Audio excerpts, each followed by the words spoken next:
Hiya guys, it's arrived. I've got it. It's my hoooooge box. Massive. Oh, hardly fits on my bench. It's a hoooooge box. Yes. Those of you that might have noticed, posted on a couple of the wee groups that I frequent, that I had got an email from Wonderland Models in Edinburgh, saying what was on offer, and I seen this. A 1/16 scale Revell, or for my American friends, Revell. It's a Peterbilt 359 conventional truck from the trucks of the 1980s. Now, normally I can't afford kits like this. It normally goes for about £90 UK. It's on an offer, £44.99, and I'm like, so much plastic for £44. Had to go for it. I'm excited about this. Now, I've not even looked in the box. I've only just got back from Edinburgh, so filming this is going to be quite difficult. So this is the closest you're going to get to an unbox review. Oh, jings. Let's even get some of the artwork off the side there.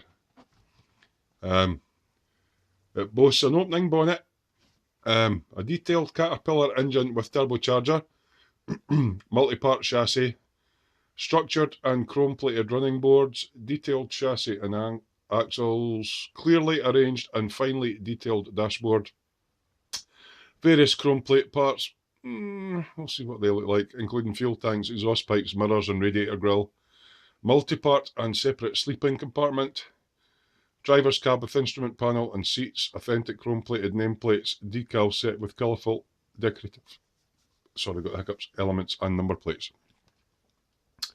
So that's just some of the shots. That's like the underneath the engine, the transmission, and the rear axle set there, and the big cat turbocharged engine, the big beefy chromey front grille, and a wee shot of the interior. Right, okay, size of it. It says it's 50.7 centimetres long. That's quite big. Nothing much on the ends. On the other side of the box is just a little bit about American trucks, so I'll put that there. If you want to pause it and read it, that's up to yourself, but use powerful engines from Caterpillar, Cummins or Detroit diesel with up to 600 brake horsepower. Wow, yeah. So I'm not really into cars, but I do like trucks, and I've seen a lot of the trucks, and they're all like lots of money. Big box. Oh, what's inside? What's inside? Oh, let's pop a bag open. An idea of the tyres aren't rubbery, they're quite plastic. Wee bit of seam line up them, but they're hoooooge. They're kind of hoooooge. So they're no rubbery like Tamiya, so they are plasticky, so they'll need a wee bit of scuffing up, maybe even a bit of paint. There's lots of tyres. Quite a big bag of tyres. So there's a big bag of tyres for the wheels. Ooh. Oh, a few. There you go, Wonderland Models. Yeah. This place is in Lothian Road in Edinburgh, and it's been going since I was modelling as a child. It's been there a long time. So yeah, he's given me a few wee business cards. Cracking website as well, got loads of interesting stuff. Remember on the E-Models live chat the other day, we were talking about some of the old things like the steam engines that you use the mess for. They sell them. They're a couple £100 though, so they're quite dear. Right, get an idea of size. Right, okay. This looks like the cab. Is it all one piece? Ooh. It's all sellotaped up. An idea of scale here. Oh, here we go. Cab and bonnet, one big piece. It's massive. This is going to be a big baby. Loads of nice rivet detail on the side of it. Sprue to cut off it. Rivet detail up in there. It's actually quite nicely cast. So we're not going to have any fit issues with the cab anyway. It's just going to slot on in one go, eh? Hopefully. Haha. Famous last words. Just looking for sinkage and marks and stuff on it, but yeah, it's a big cab. So here's a heavy small rouleur, or a steel rule. So the cab itself's 3.5 inches long for Americans, or a good 9 centimetres, and height wise 10 centimetres or 4 inches. And then you've got the bonnet, it goes onto that. Yeah, so what's the bonnet add? Bonnet adds another 3.5 inches, so you're over 6 inches long for the back of the cab to that bit of the bonnet. So yeah, it's quite a considerable size of a piece of kit. The bonnet's nice as well. It's got some nice detail along the middle with all the wee rivets and the panel lines, and yeah, it looks not bad actually. Injector pin marks on the inside, wee bits of flash and sprue gate here and there, but looks like in the factory they just cut all these bits off. That's obviously sprue gates. So I'll just stick that back in there. This is the closest you're going to get to an in-box review. It's just, you know, showing you what's in the box. I've never built anything this size. Never done anything in 1/16 scale. It's going to be a beast. Going to need a bit of paint to paint this, I think. Right, okay, what's in this bag? There's a bag of quite another bit of bobs. Other bits of, let's have a wee look in this bag.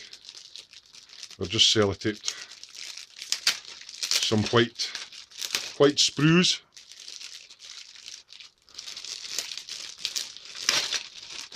Quite a lot of white sprues. A bag of clear parts.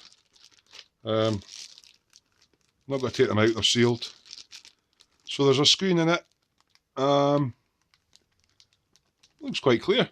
Looks alright. So it's kind of like a split screen. And there's lots of lights on this, so there's going to be, there's a 1, 2, 3, 4, 5, 6, 7, 8, 9, 10, 11, 12, 13, 14, 15, 16, 17, 18. Looks like 19 clear lenses, so there's going to be scope for LEDs on this. Big sprue here, what's this? Right, so this looks like the front mudguards are from American Friends fenders, and that looks like the steps for getting up and down in it. An airbox in 2 parts. It's all nicely moulded, all the wee rivets and everything. If you can, you know that aluminium plate that you get with the grippy stuff on.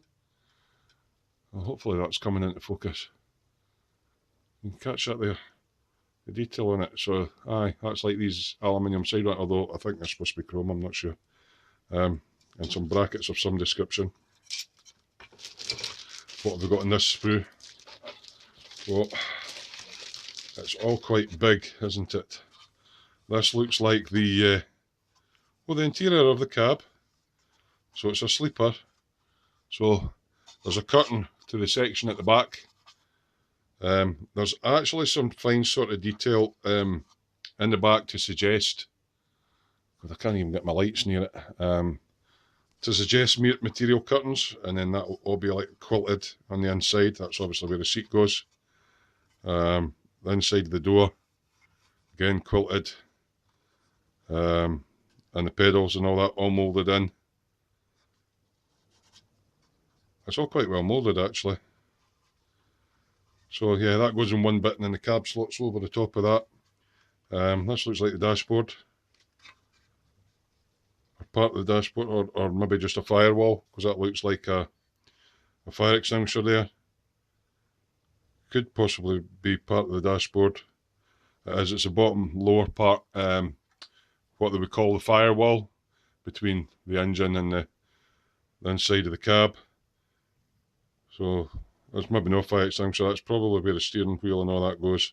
So there's a wee glove box and all that, and picked out loads of wee rivets and that, because it's an aluminium cab on this. Another one of those big textured floor panels. And there we go, there's the dashboard.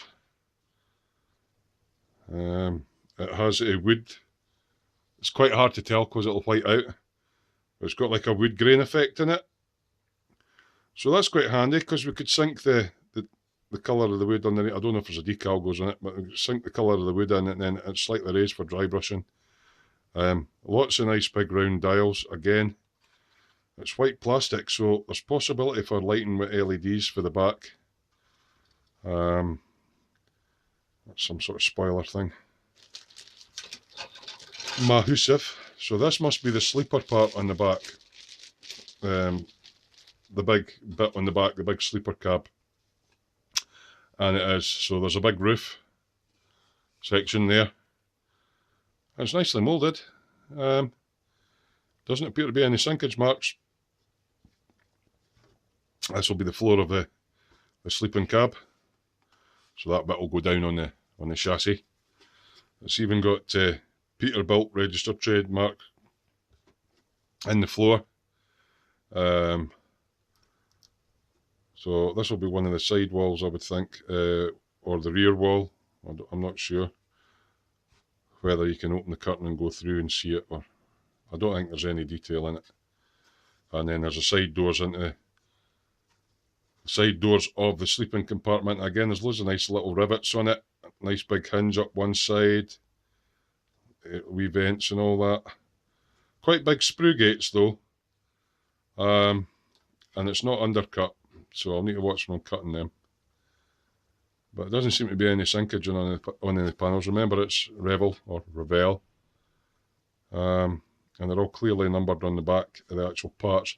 So I don't think there's any detail in the sleeping compartment as such. But wow, that's huge. So that maybe give you an idea of size. Oh, it's all hanging about sellotape, it's sticking to everything. So if this is, I'm just trying to see here. That maybe sits like that, or does it sit like that with the option of cutting? Oh no, right, that hole there is just for that bit to slot into to locate the front cab onto the rear. So I don't think there'll be any detail in there, but that's what that hole is for, and that'll fit in there. So there's a big sleeper cab on the back. So that sleeper cab itself, the width of it is, you're no far off of 6 inches. And it adds another 3.5 inches of depth. So if we go sleeper cab at 3.5, I think we're another 3.5 for the cab, so that's up to 7 inches. And yeah, then you're on the bonnet and everything, which is another bit. I'm just trying to think now, 50 centimetres, well 30 centimetres is 12 inches. So, aye, it's going to be a good 20, it's going to be as long as Fox's bloody Space 1999 thing. Almost. Not quite, but almost. So I'll just put these back in the bags. I'll need to have a think about a paint scheme for this. There's a wee bit of debate on the boom hut about different schemes. Quite like that blue one with the red fading to orange, fading to yellow, and then the blue flames and that up it. Whether my painting skills are up to that or no, I don't know. I'll maybe give it a go. See why not. No in a rush to build it. So that's that big huge bag of spruce. I'll just lay that gently down to the side. So I've already done the clear parts, so I'll just put them to the side. A big bag of chrome stuff. I generally don't tend to like chrome. So I'll see what kind of quality this is. I may have to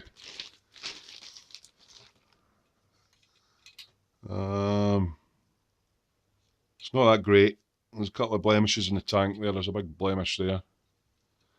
And the tank's going 2 halves, so there's going to be a seam line, so that's going to have to get stripped. The wheels, they're not undergated. So if you cut into that, you're going to get a nub on the wheels. And there is flash on them and the flash has been chromed over for the holes for going through the back. So yeah, when you remove that flash, you'd think they would deflash them before they chromed them, but yeah, so the flash is going to have to come off the wheels anyway, which will leave bare bits of chrome. So yeah, all the chrome on this, it's pretty poor. It's all marked, scratched, blemished. Two parts got to go together. There's a bit of flash on it. There's quite a lot of flash on these parts, whatever they are. So yeah, that's going to be a big dechroming and re-chroming session. So yeah, the chrome's crap. So yeah, nowhere up to like Tamiya standard, but it is Revell or Revell. I like calling it Revell. Yeah, so the chrome is gash pants. So all of that will have to come off, and if my Molotov test goes okay, I can see quite a bit of it getting used on this. I think there'll be more chrome to come, and if this is, because it's got big bumpers and everything. Yeah, so pretty poor Revell. Yeah, I mean, you've got holes in the wheels, and if you've got flash in them, you could at least deburr the flash off them before you chromed it. So yeah, that's nice big wheels, big tank, everything like that, but the chrome's absolutely gash. That'll all have to come off. Gash is a Scottish word for really terrible and really bad. So let's just see, there's bound to be more. I don't know what this is. It's just lying inside the box.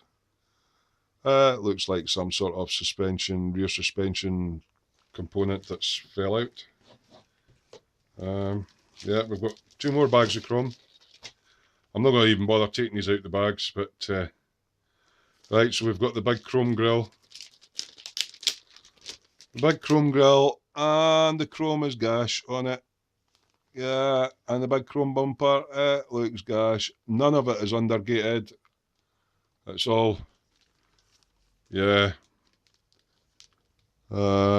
Actually, some slight undergating on that front grille. But then the headlight bits, you know, the chrome headlights, you've got gates going into that. So that's more stripping on that chrome. That'll all need to come off. What else have we got? Right, we've got the big exhausts.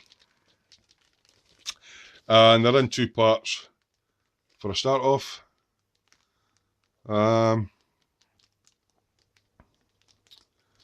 yeah, they're in 2 parts for a start off, so we're going to have a visible seam line up them, and our old steel exhaust doesn't have seam lines up it, so they'll need to get re-chromed. Chrome quality is no bad on it, but again, it's not undergated, so when you cut them for the sprays, you're going to have wee nubs with no chrome in them. So every single chrome sprue in there would need to get stripped. Right, then we've got a huge bag here, almost the length of the box, with some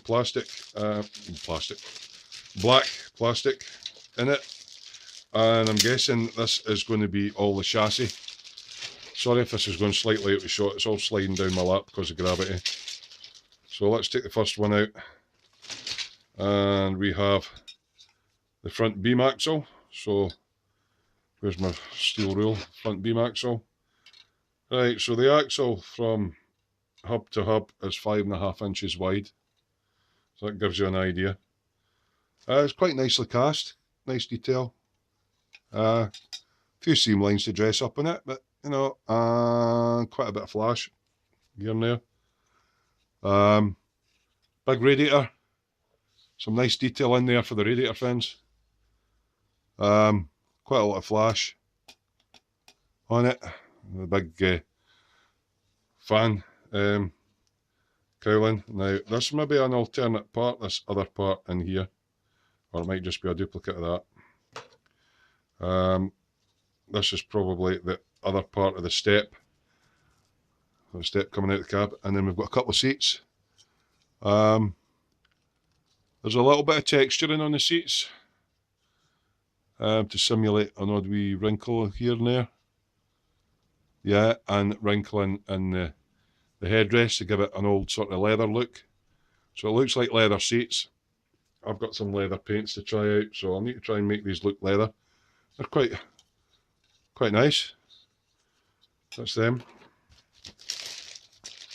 And it looks like then we then have two possibly identical screws, or have we? Well, there's one big chassis leg, but notice a big bend on it. So I've got a bent chassis. But once we start gluing things together, that should pull it, triangulate it all back into shape again. Steering wheel here. Try to make sure this is all in shot. And the steering wheel looks quite nice. And then we've got big drum hub here. And then we've got the drop link for the steering arm. No bad detail on it, bit flashy. One of the props, another prop, another prop. That looks like some sort of drop link. Steering box. And some suspension parts. Another drop link. And the large, rather large looking, well, these are probably, I'm just looking there, because that's your suspension units, big airbags and everything. There's a bit of flash to dress up. There is warpage on it, but it's nice detail. They've got loads of wee bolts in it and everything. Yeah, so that's one chassis leg. I would have had that in the bottom of the box, and this one's all bent as well. It's all like wavy, but it's flexible enough that hopefully it'll straighten out when we start putting all the cross riggers on. So there we have part of the suspension where all the airbag suspension sits. There's the airbags there. So it looks like, I don't know, I think it'd be the rear part. I've not looked at the picture. The rear half of the drive wheels will be these airbags, because they can let them up or down, so they can drop the fifth wheel, the thing with the trailer up, so they're controlled by air. And the front, with being the crossbeam, is old-fashioned leaf springs. Fairly good detail on it. These probably look like the air tanks. And these will be the brake actuators for the air brakes and all the shock absorbers. So that's on that sprue. So yeah, the chassis is a decent length. So let's just have a quick look. Well, that's what, 6 inches, another 6 inches, and then easy another 6 inches. So 66, 12, 18 inches. Chassis itself is 18 inches long. So yeah, time you've got the overhang with the front bumper and all that sort of thing. It's got, the model's going to be a good 20 inches long. Right, what else have we got in here? This possibly looks like fuel tanks or something like that. Oh no, what's this? Assembly fixture clamped to table, do not cement to frame. This looks, I've not read the instructions, this looks like some sort of jig for making something. So we have a jig. There you go. So we've got to clamp that to the table, and it's used for something. So we have a jig. A jiggy. Right, so I'll put this in first on the bottom. Like so, and this one in on top. I'm probably going to start building this weekend just for the fun of it. I'll do a video of it. It might not be quite step by step. It might be, right, it's tell me to build this bit, I'll go off camera, cut all the parts out, stick them together. I don't think the build will be too difficult. Planning out the painting of something this size might be a little bit of fun. Haven't decided on a paint scheme. I'm going to leave this in the bottom of the box, so hopefully it straightens out a bit. Another huge bag of sprues, because we're into 25 minutes, but this is, excuse me, I've got hiccups. This is a big kit. This looks like the big cat engine and all, and transmission and everything in this bag. So let's just gently tease some of these out. So what have we got here? So we've got one of the axles there on the bottom. This looks like exhaust pipes, another air tank, possibly compressor or something like that. Looks like a gear shift, a I think these things are a V6. I need to read up on it. So that's 1-cylinder head, and yeah, it's got cat and everything on it. 340. Don't know if we can we get the focus on it. I'm trying to see past the camera. Aye, that's all nicely detailed. That's no bad detail on it. And then we've got the fan, and the big cat engine, and injector pump, and the transmission off the back. Quite a bit of flash. Nothing that can't be dealt with, you know. At least all the ejector pin marks seem to be on the back. That looks like the big rear mud flaps. Not quite sure how they cut the sprue, but that looks like a huge sprue gate. And the other sprue has, there we go, right, another couple of axles. These will all be the back of the drums. Now it looks like it gives you a set of wheels that have no chrome on. And if that is the case, might not have to do dechroming on the wheels. Not sure, must be an option there. So then we've got the main crankshaft pulley and water pump pulley, possibly alternator. There's actually a nice ribbon detail on the fan belt. And then that's probably power steering, and then we've got another wee fan belt in there, and we've actually got the wee ribs in the fan belt there. These look like air for the turbocharger or supercharger hoses. That looks like the floor part that goes underneath the seat, because it's got the rack for moving it back and forwards. That looks like the outriggers that hold the rear mud flaps. And there's the fifth wheel. Quite nice. As I say, I don't think it'll be a complicated kit to build. It's going to be fun to paint it.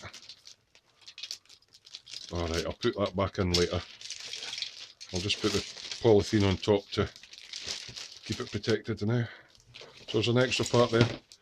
And there's a large booklet, which probably near the back will be decals. Now, the front of this shows a lot of rainbow decals. So what have we got here? The usual safety advice. Yes, paint and glue for children over 8 years only. Do not stab at yourself, Captain. Stab at 8, blah, blah, blah. Right, decals. Revell GMB. They look quite thick, but they appear to all be in register. Slight marking on that one. Should I wet my finger and take it off? Nah. I don't know if I'm going to be using these. Oh, right. All the dash ones. I don't have to do the walnut veneer for the dash. It's on a decal. So if that settles in nicely round about all the raised dials and everything, which would be the only awkward part, and some varnish on it, that might be quite nice. Few different plates. Yeah, and the big rainbow decals. As I say, this one's got a bit of a mark on it. I don't know if that would come off with an eraser or something like that. A bit more of a mark on there, so the decals are a bit mark on there. So the decals are not up to scratch. The decals are damaged.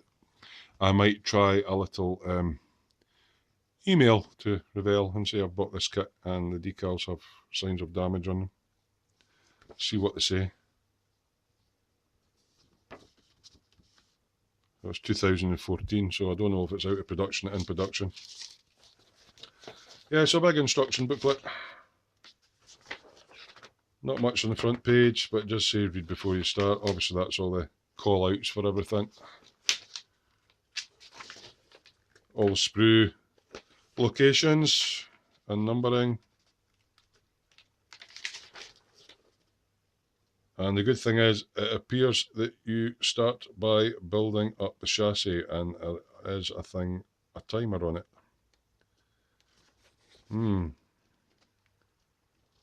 So I'm not sure what the time bit is, and there's callouts for decals and glue. Ah, right. They two jigs are for building the chassis.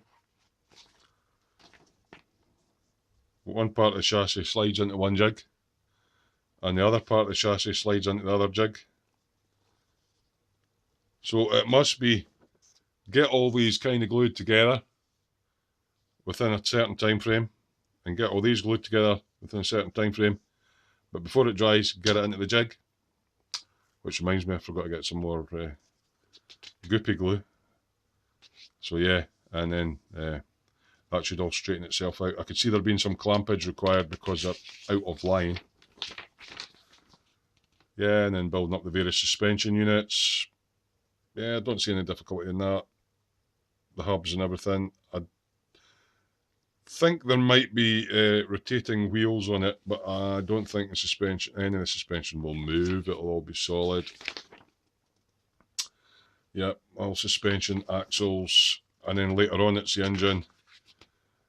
Again, they're telling, I'll need to check and see, what's that time symbol mean? What does it say? Allow the parts to dry. Oh, is that what it means? Alright, okay. Yeah, okay. Common sense there. All the engine together. Engine into the chassis. Obviously that won't be done before it's all painted. Radiator built up. More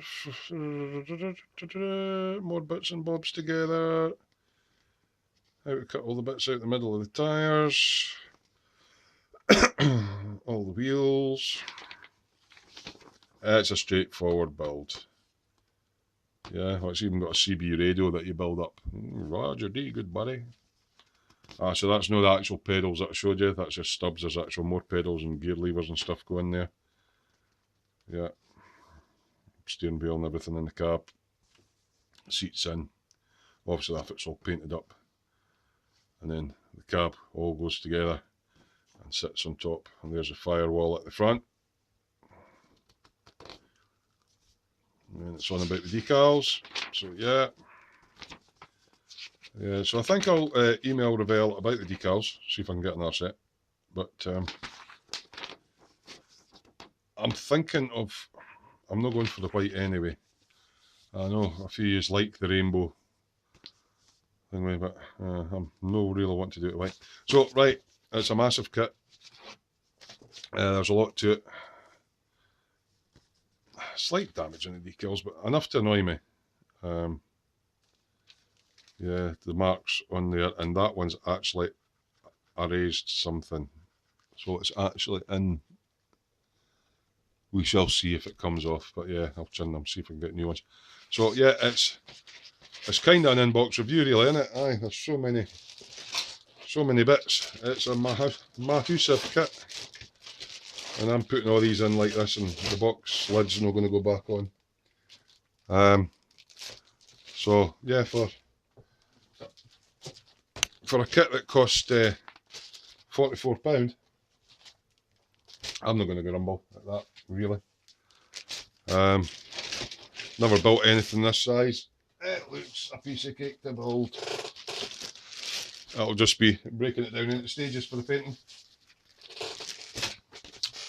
So yeah, sorry it's a 33-minute video. Hope you enjoyed it though, because I'm looking forward to building it. Certainly looking forward to building it. It's massive.